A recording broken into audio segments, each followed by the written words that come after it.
அனைவருக்கும் வணக்கம். இது சங்கிலியின் செய்திகள். செய்திகள் வாசிப்பவர் செய்தியாளர் எஸ். கலாதேவன். இன்றைய இலங்கையின் பிரதான செய்திகள். பிரதான செய்திகளில் முதலில் தலைப்புச் செய்திகள். விசில் ஊதி கொண்டாடும் விஜயின் குடும்பத்தினர். இனிவரும் காலங்களில் வழங்கப்பட்டுள்ள நீதிமன்ற தீர்ப்புகளில் ஜனாதிபதி தலையீடு. ரூபாய் லஞ்சம் விசாரணைக்கு வருமாறு மஹிந்தவுக்கு அழைப்பு. 25 லட்சம் டாலர் மோசடி தொடர்பில் அமெரிக்காவின் FBI விசாரணை குழு வருகிறது. தடுப்பு காவலில் வைக்கப்பட்டிருக்கும் 23 பிக்குகளும் 12 வரை விளக்கமறியல். அமெரிக்கா ஈரான் இடையே மீண்டும் போர் மூலம் அபாயம். ஈரான் ராணுவ அதிகாரி எச்சரிக்கை. இனி விரிவான செய்திகள்.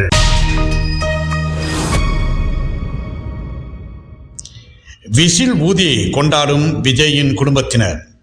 தமிழக தேர்தல் வரலாற்றில் பெரிய மாற்றத்தை ஏற்படுத்தும் விதமாக இந்த தேர்தல் முடிவுகள் அமையும் என்று எதிர்பார்க்கப்படுகிறது. தமிழக சட்டமன்ற தேர்தல் 2026 வாக்கு எண்ணிக்கை விறுவிறுப்பாக நடைபெற்று வரும் நிலையில் தேர்தல் கள நிலவரங்கள் அனைவரையும் ஆச்சரியத்தில் ஆழ்த்தியுள்ளது. பல கோடி ரூபாய் செலவு செய்து வாக்காளர்களுக்கு பணமும் அண்டா குண்டா போன்ற பரிசு பொருட்களையும் வாரி இறைத்த திமுக, அண்ணா திராவிட முன்னேற்ற கட்சிகளையும் பின்னுக்கு தள்ளி நடிகர் விஜயின் தமிழக வெற்றிக் கழகம் யாரும் எதிர்பாராத வகையில் முன்னிலை வகித்து வருகிறது. தற்போதைய நிலவரப்படி தமிழர் வெற்றிக் கழகம் 1ஆம் இடத்திலும், அண்ணா திராவிட முன்னேற்ற கழகம் 2ஆம் இடத்திலும், திராவிட முன்னேற்ற கழகம் 3ஆம் இடத்திலும் முன்னிலை பெற்றுள்ளன.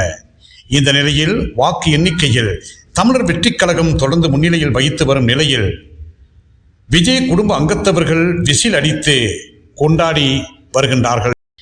இனிவரும் காலங்களில் வழங்கப்பட்டுள்ள நீதிமன்ற தீர்ப்புகளில் ஜனாதிபதி தலையீடு. எந்தவிதமான மிரட்டல்களுக்கும் ராஜபக்சாக்கள் அஞ்ச மாட்டார்கள், சட்டப்படி பதிலளிப்பார்கள் என்கிறார் மஹிந்தவின் பேச்சாளர்.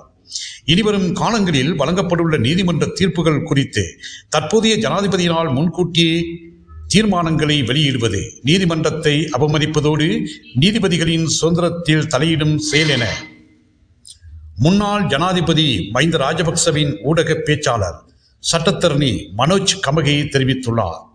யாபஸ் கொடுக்கல் வாங்கலில் தொடர்பில் லஞ்ச ஒழிப்பு ஆணைக்குழுவிடமிருந்து முன்னாள் ஜனாதிபதி மஹிந்த ராஜபக்சவுக்கு இதுவரை எந்தவித உத்தியோகபூர்வ அறிவித்தல் கடிதமோ அல்லது அறிவித்தலோ கிடைக்கவில்லை.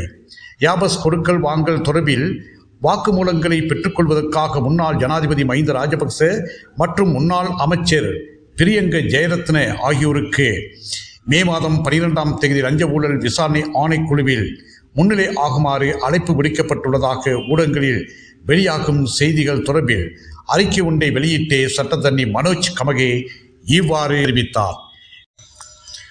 25 லட்சம் டாலர் மோசடி தொடர்பில் அமெரிக்காவின் FBI விசாரணைக்கு வருகிறது.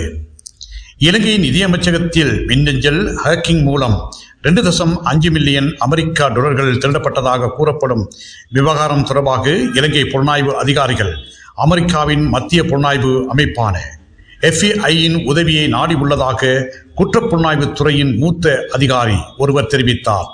மேலும் மின்னஞ்சலிலும் ஃபிஷிங் தாக்குதல்களை கண்டறிந்து தடுப்பதில் நிபுணத்துவம் பெற்ற அமெரிக்காவைச் சேர்ந்த சைபர் பாதுகாப்பு நிறுவனம் ஒன்றையும் அவர்கள் தொடர்பு கொண்டுள்ளதாக சண்டே டைம்ஸ் தெரிவித்துள்ளது.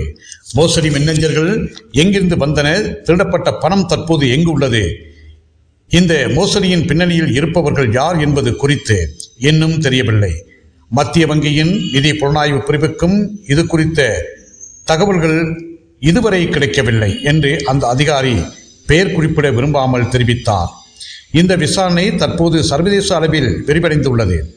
ஆஸ்திரேலிய அதிகாரிகளும் இலங்கை அதிகாரிகளுக்கும் உதவி வருகின்றனர். நிதி அமைச்சகம் ஜனவரி மாதமே இந்த ஹேக்கிங் குறித்து அறிந்திருந்தாலும் அமைச்சகத்தின் பணிப்பாளர் நாயகம் ஒருவர் மார்ச் 28ஆம் தேதி அன்று தான் சிஐடிக்கு முறைப்பாடை பதிவு செய்துள்ளார். அதன் பின்னரே விசாரணைகள் தொடங்கப்பட்டன. தடுப்பு காவலில் வைக்கப்பட்டிருக்கும் 23 பிக்குகளுக்கும் இம்மாதம் 12ஆம் தேதி வரை விளக்கமறியல். மேலும் ஒருவர் கைது, 2 தேடும் போலீசார். போதைப் பொருட்களை கடத்தி வந்த அதனை பெற்றுக்கொள்ள வருகை தந்த குற்றச்சாட்டில் கைது செய்யப்பட்டு தடுப்பு காவலில் வைக்கப்பட்டிருந்த 23 பௌத்த பிக்குகளும் எதிர்வரும் 12ஆம் தேதி வரை விளக்கமறியலில் வைக்கப்பட்டுள்ளனர்.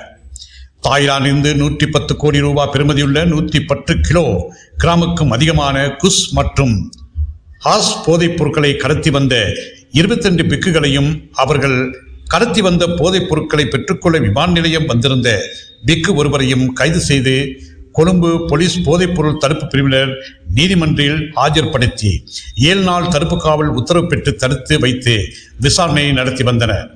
தடுத்து வைக்கப்பட்டிருந்த சந்தேக நபர்களான 23 துறவிகளும் கடந்த 2ஆம் தேதி நீர்கொழும்பு நீதிமன்ற மேலதிக நீதிவான் திருமதி சுபானி அபேசேகர முன்னிலையில் ஆஜர்படுத்தப்பட்டனர். கொழும்பு போலீஸ் போதைப்பொருள் தடுப்பு பிரிவின் உப போலீஸ் பரிசோதகர் ராஜபக்ச இது தொடர்பாக மன்றில் தெரிவிக்கையில் சம்பவத்துடன் தொடர்புபட்ட சந்திரகுமார தயரத்ன என்ற பாமரர் ஒருவர் கைது செய்யப்பட்டு கடுவல நீதிமன்றத்தில் ஆஜர்படுத்தப்பட்டு மே 12 வரை விளக்கமறியலில் வைக்கப்பட்டுள்ளார். இந்த வழக்கில் சந்தேக நபர்கள் 3வது சந்தேக நபராக பெயரிடப்படுவார் என்றும் குறிப்பிட்டார். 60 பில்லியன் ரூபாய் லஞ்சம் விசாரணைக்கு வருமாறு மஹிந்தவுக்கு அழைப்பு. முன்னாள் ஜனாதிபதி மஹிந்த ராஜபக்ச மற்றும் முன்னாள் அமைச்சர் பிரியங்க ஜெயரத்ன ஆகியோருக்கு வாக்குமூலம் அளிப்பதற்காக லஞ்ச ஊழல் விசாரணை ஆணைக்குழுவில் முன்னிலை ஆகுமாறு அழைப்பு விடுக்கப்பட்டுள்ளது. மே மாதம் 12ஆம் தேதி அந்த ஆணைக்குழுவினால் முன்னிலை ஆகுமாறு அவர்கள் இருவருக்கும் அறிவிக்கப்பட்டுள்ளது. லஞ்ச ஊழல் விசாரணை ஆணைக்குழுவினால் முன்னெடுக்கப்பட்டு வரும் 2013ஆம் ஆண்டு இடம்பெற்றதாக கூறப்படும் சர்ச்சைக்குரிய ஏபஸ் கொடுக்கல் வாங்கல் தொடர்பான விசாரணைக்கு அமைவே இந்த அழைப்பு விடுக்கப்பட்டுள்ளது.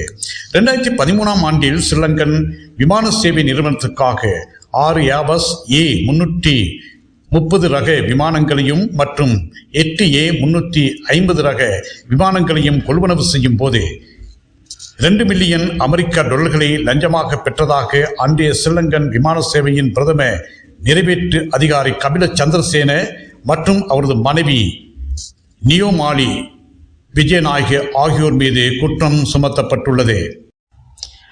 அமெரிக்கா ஈரான் இடையே மீண்டும் போர் மூலம் அபாயம். ஈரான் இராணுவ அதிகாரி எச்சரிக்கை.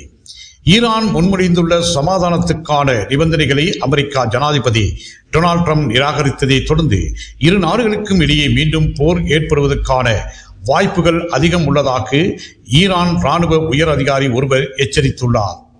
ஈரான் இராணுவத்தின் மத்திய கட்டளை பிரிவின் சிரேஷ்ட அதிகாரியான முகமது ஜாபர் ஆஸ்தி இது குறித்து கூறும்போது அமெரிக்கா தனது வாக்குறுதிகளை அல்லது ஒப்பந்தங்களையோ ஒருபோதும் கடைபிடிப்பதில்லை என்பதற்கு போதுமான ஆதாரங்கள் உள்ளதாக குறிப்பிட்டார்.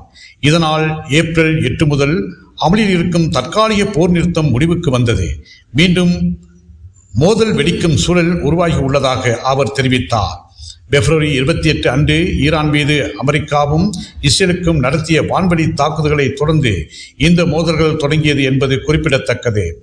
ஈரான் சமர்ப்பித்துள்ள புதிய நிபந்தனைகளில் ஹார்முஸ் நீரிணையில் இயல்பு நிலை திரும்பிக் கொண்டு வருவது மற்றும் ஈரான் கப்பல்கள் மீதான அமெரிக்காவின் முற்றுகை முடிவுக்கு கொண்டு வருவது போன்ற அம்சங்கள் இடம்பெற்றுள்ளதாக தகவல்கள் தெரிவிக்கின்றன. இத்துடன் இன்றைய இலங்கையின் பிரதான செய்திகள் யாவும் நிறைவேறுகின்றன. மீண்டும் ஒரு பிரதான செய்தி அறிக்கையின் ஊடாக உங்கள் அனைவரையும் சந்திக்கும் வரை அன்பு